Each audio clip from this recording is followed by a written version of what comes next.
Hello everyone, कैसे हैं आप सभी। आशा करता हूं कि बहुत अच्छे होंगे और आप लोग की पढ़ाई भी बहुत अच्छे तरीके से चल रही होगी।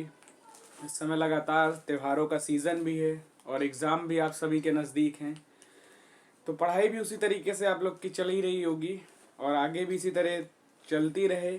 इसी उद्देश्य को लेके हम भी चले हैं आपके एग्ज़ाम तक। एग्ज़ाम के बाद भी आपके साथ ही बने रहेंगे।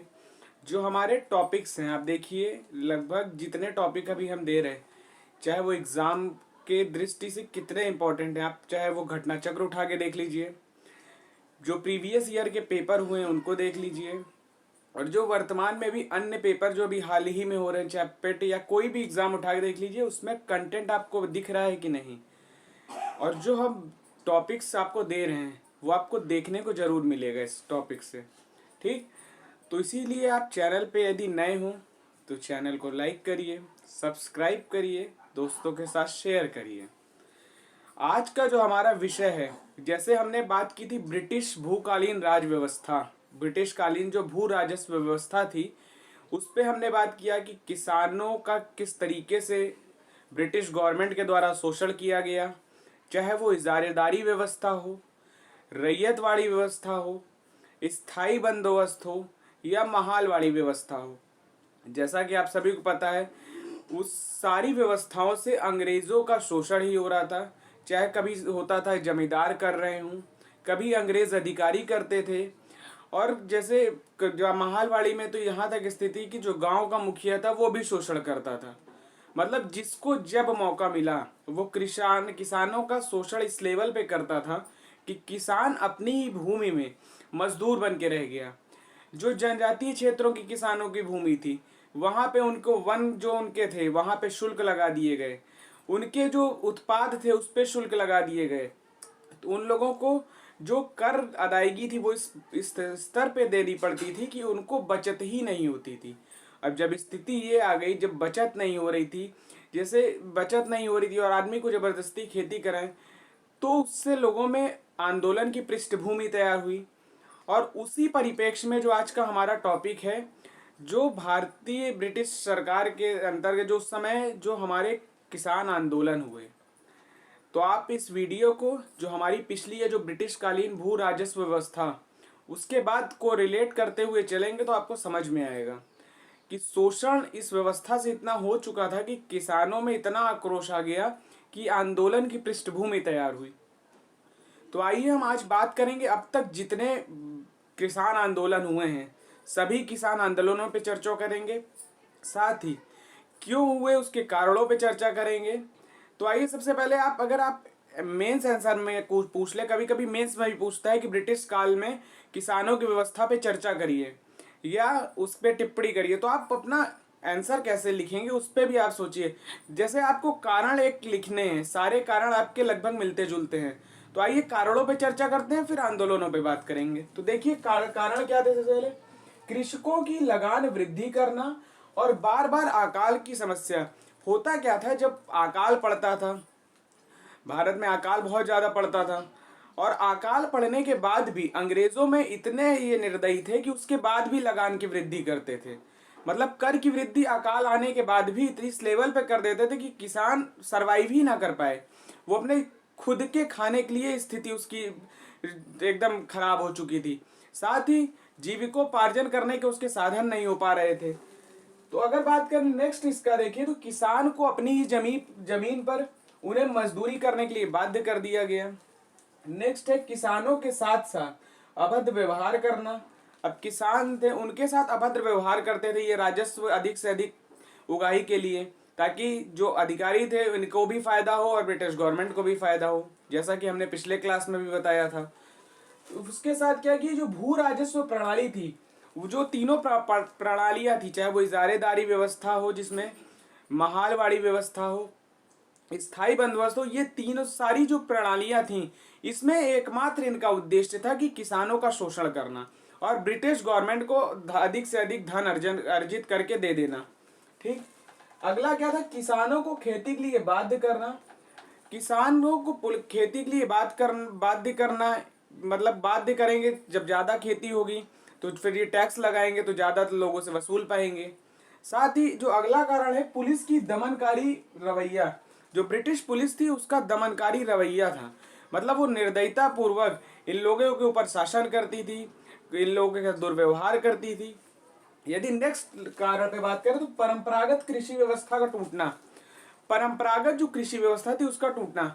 आपको पता होगा जब इंग्लैंड की क्रांति हुई तो वहां पे कई रंगों का रंगे तो निकलने लगे, जब रंगों की कई प्रकृति उभरने लगी, तो उसके बावजूद जो इन लोगों से नील की खेती कराई जाती थी जबरदस्ती तरीके से। नील की खेती में क्या होता था कि जो नील की खेती थी उसको एक बार यदि कोई अपने किसान जो है अपने खेत में कर ले तो उसके बाद एक आध दो बार तक उसमें फसल ही नहीं लगा सकता था। उसके बाद जो आपकी ज़मीन थी, वो जो उर्वरक ज़मीन थी वो बंजर हो जाती थी। अब जब बंजर हो जाती थी तो ना उनका उत्पादन हो पाता था, ना उनको लाभ मिल पाता था, तो और उसके लिए इन लोग बाध्य करते थे। तो किसानों में लगातार शोषण इसी तरह होता रहा और किसान आक्रोशित होते चले गए और वही प्रकृति ने आंदोलन को जन्म दे दिया। तो आइए अब चलते हैं कि एक आंदोलनों पर विस्तार से चर्चा करते हैं। सबसे पहले आंदोलन की बात करें तो देखिए रंगपुर आंदोलन कब हुआ था? 1783 में। कहाँ पे हुआ था? तो बंगाल में एक जगह पड़ती है रंगपुर, वहां पे हुआ था। इसका कारण क्या था? सरकार के बढ़ते राजस्व के विरुद्ध, राजस्व जो था उनका भू राजस्व की जो वृद्धि थी उसी के विरुद्ध किया गया था। लगभग कारण आपको यही देखने को सब में मिलेंगे, लेकिन एग्जाम में सन पूछता है, इसके नेतृत्वकर्ता कौन थे, स्थान क्या था, तो थोड़ा सा ध्यान दीजिएगा। इसमें क्या था कि जो नेता थे वीर जी नारायण, रंगपुर विद्रोह कब आया था? 1783 में। प्रमुख नेता कौन थे? तो वीर जी नारायण। कौन थे? वीर जी नारायण। नेक्स्ट आंदोलन की यदि हम बात करें आपके, तो देखिए हुआ था रमौसी। रमौसी विद्रोह कब हुआ था? तो 1822 में हुआ था। प्रमुख नेता कौन थे? इसके प्रमुख नेता थे सरदार चित्तर सिंह। इसमें कौन थे? चित्तर सिंह। ठीक, ये स्थान था सतारा। अब सतारा कहाँ पड़ता है? तो महाराष्ट्र में पड़ता है, ध्यान रखिएगा। इसके कारण क्या थे? तो भू राजस्व नीति के विरुद्ध तथा अंग्रेजी जो नियंत्रण था मराठा सरकार, इनका क्या था? जो अंग्रेजों का मराठा सेना पे नियंत्रण था, तो इसके विरुद्ध, और जो भू राजस्व की बढ़ती, जो लगान की बढ़ती वृद्धि है उसको रोकने के उद्देश्य से रमौसी विद्रोह आया था। कब आया था? 1822 में आया था।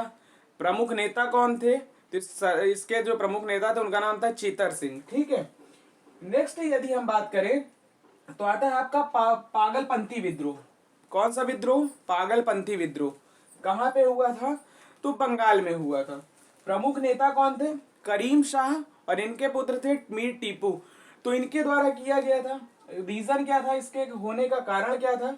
यहाँ पे क्या था कि बढ़ती हुई कर व्यवस्था के विरुद्ध जमींदारों के घरों पर हमला कर दे। इन लोगों ने एक तरह से ये हिंसात्मक रूप ले लिया था, पागलपंथी विद्रोह। जब इन्होंने किसानों ने का शोषण इस जमींदारों के द्वारा इस लेवल पे ज्यादा कर दिया गया तो किसान उग्र हो गए और इन्होंने जमींदारों के घर को जलाने का निर्णय लिया, उन पे हमले करने लगे। तो ये था पागलपंथी विद्रोह। कब हुआ था? तो ये हुआ था 1825 में। नेक्स्ट यदि बात करें हम नील विद्रोह की, नील विद्रोह कब हुआ था? 1860 में। कहाँ पे हुआ था? तो बंगाल में हुआ था। इसके नेता कौन थे? तो दिगंबर विश्वास, विष्णु विश्वास। कौन से आंदोलन की बात कर रहे हैं हम? नील आंदोलन की। ठीक, कब हुआ था? 1860 में हुआ था। कहाँ पे हुआ था? तो बंगाल में हुआ था। कारण क्या था? किसानों को जबरन नील की खेती के लिए बाध्य करना। जैसा कि हमने अभी बताया था आपको कि नील की खेती जबरदस्ती कराई जाती थी, और जब नील की खेती हो जाती थी उसके बाद आपकी फसलें नहीं उग पाती थी, और इससे किसानों की स्थिति क्या होती थी कि उनको खाने की समस्या हो जाती थी, उनके जीविकोपार्जन की समस्या हो जाती थी। और जब इनसे नील की खेती कराई जाती थी तो इनको जो इनकी जो रकम होती थी वो भी नहीं दिया जाता, जो इनकी लागत होती थी उससे कम लागत पे इनको दिया जाता था। उस खरीदते थे अंग्रेज और ऊपर से टैक्स अलग लगा देते थे।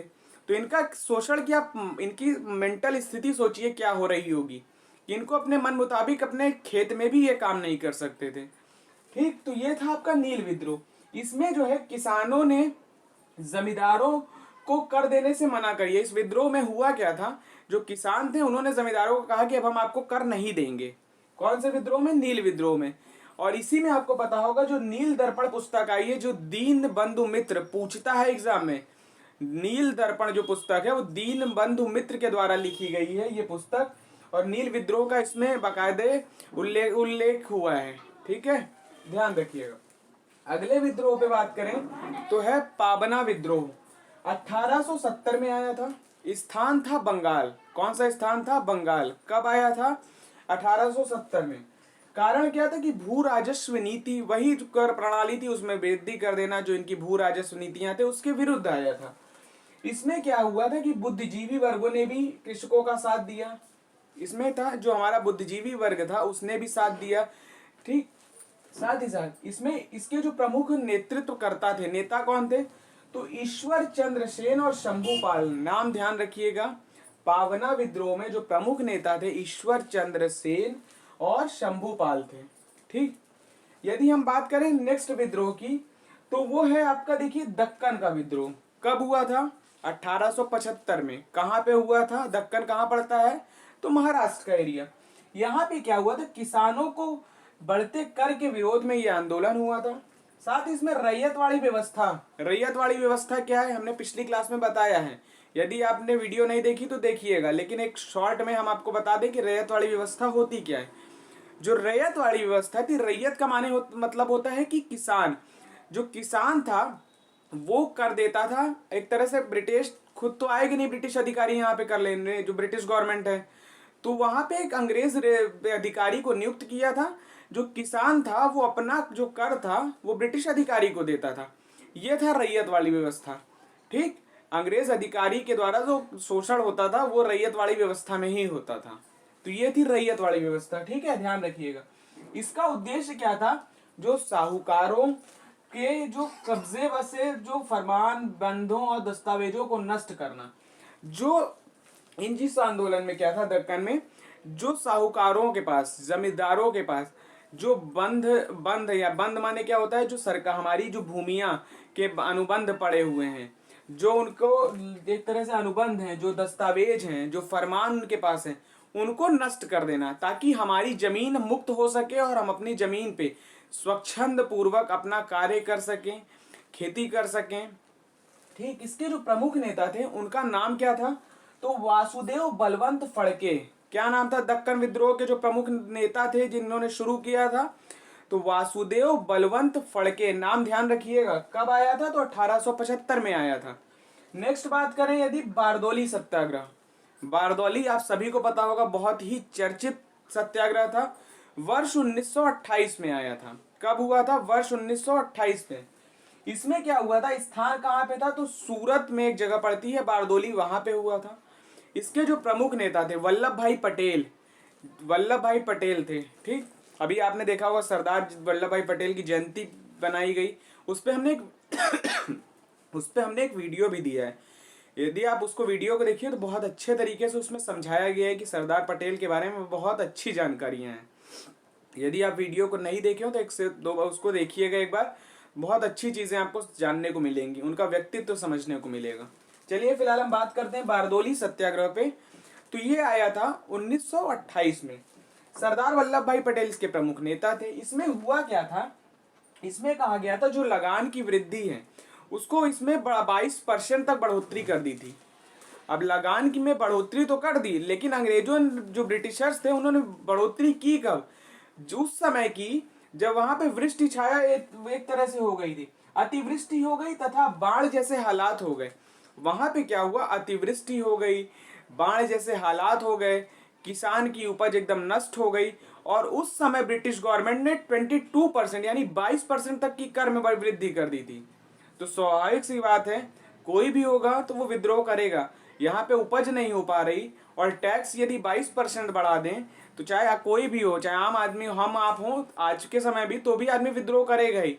जब उसकी उपज ही नहीं हो पा रही थी तो उसी के उस उपलक्ष्य उसमें जो है ये विद्रोह किया गया।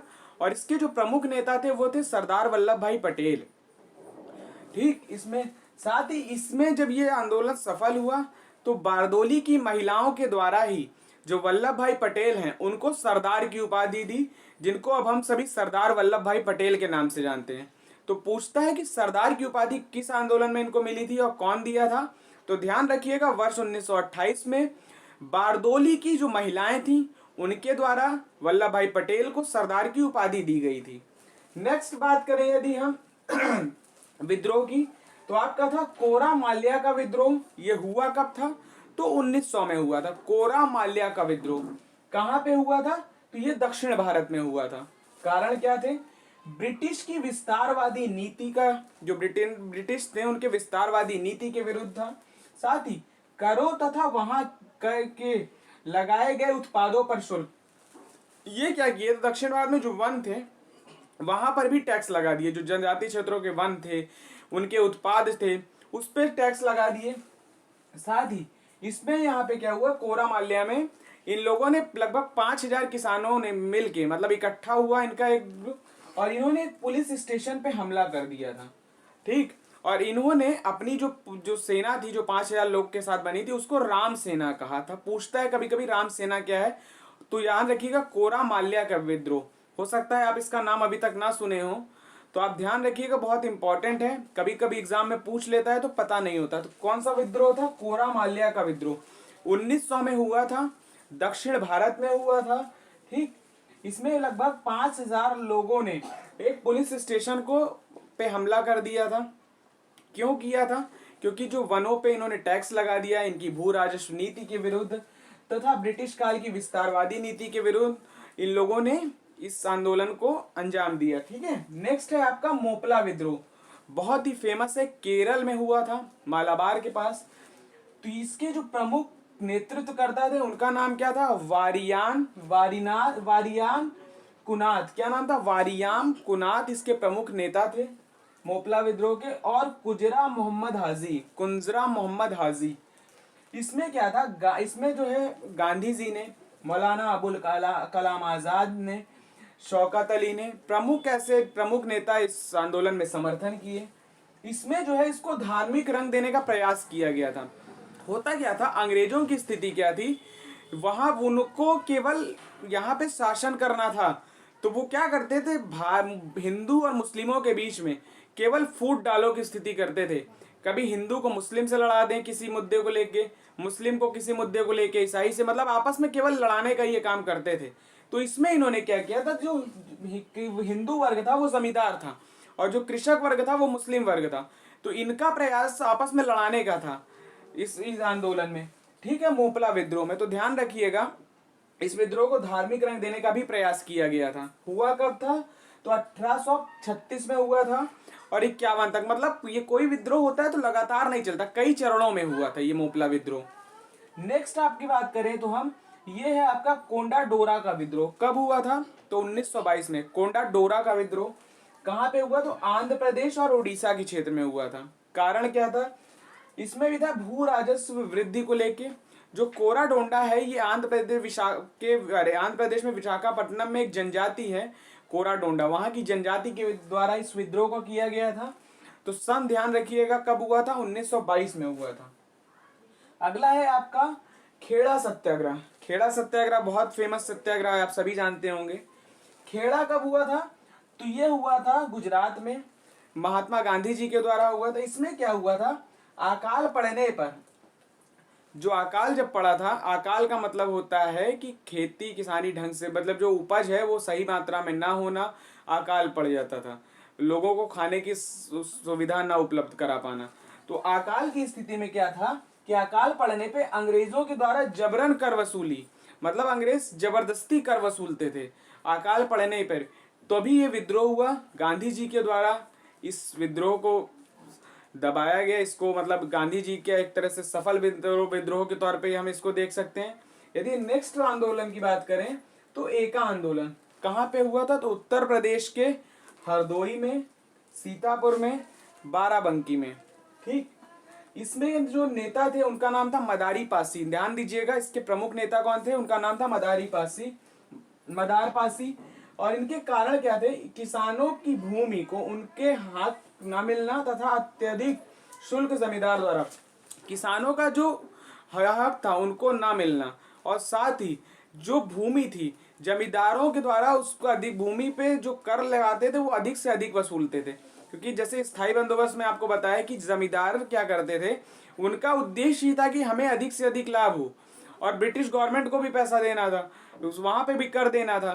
तो ये अपना लाभ पहले देखते थे कि हमें भी लाभ हो, भले भले किसानों का शोषण हो। इनके अंदर कोई ये नहीं था कि हमारे भारतीय हैं, इनके वो सिर्फ शोषण करने के उद्देश्य से ही ये शुरू करे थे इसमें, और ये बहुत रुचि लेते थे इसमें।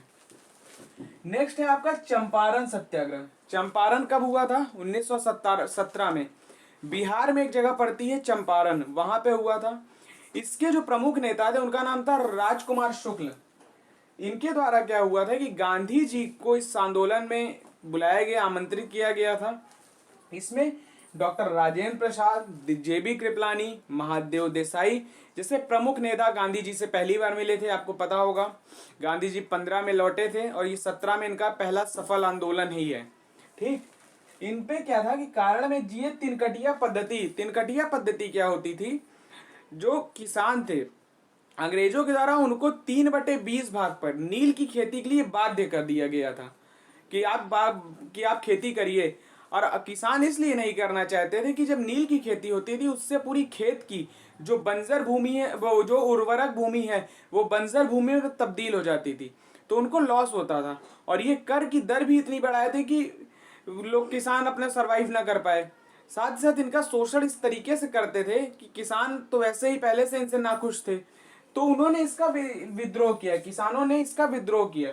फिर गांधी जी को बुलाया, तो गांधी जी ने इसमें नील की खेती के लिए इसमें विद्रोह किया, और इनका ये सफल एक तरह से आंदोलन था। गांधी जी का पहला ही ये सफल आंदोलन था भारत में। भारत में ये पहला ही आंदोलन उनका था और सफल हो गया था। कब हुआ था? 1917 में। नाम क्या था? चंपारण। अगला है तेभागा आंदोलन। तेभागा आंदोलन कब हुआ था? 1946 में। तेभागा आंदोलन 1946 में। इसका स्थान कौन सा था? तो बंगाल में। इसके प्रमुख नेता कौन से थे? तो क्या नाम था इनका? भवन सिंह और कंपा सिंह। क्या नाम था? भवन सिंह और कंपा सिंह। इसके कारण क्या थे? तो इसमें जोतदार और बटाईदार। अब थोड़ा सा समझिएगा जोतदार और बटाईदार क्या होते हैं। जोतदार वो होते हैं जो अमीर जमींदार थे, अमीर व्यक्ति जो जमींदार थे, और जो बटाईदार थे ये क्या थे? ये गरीब किसान थे।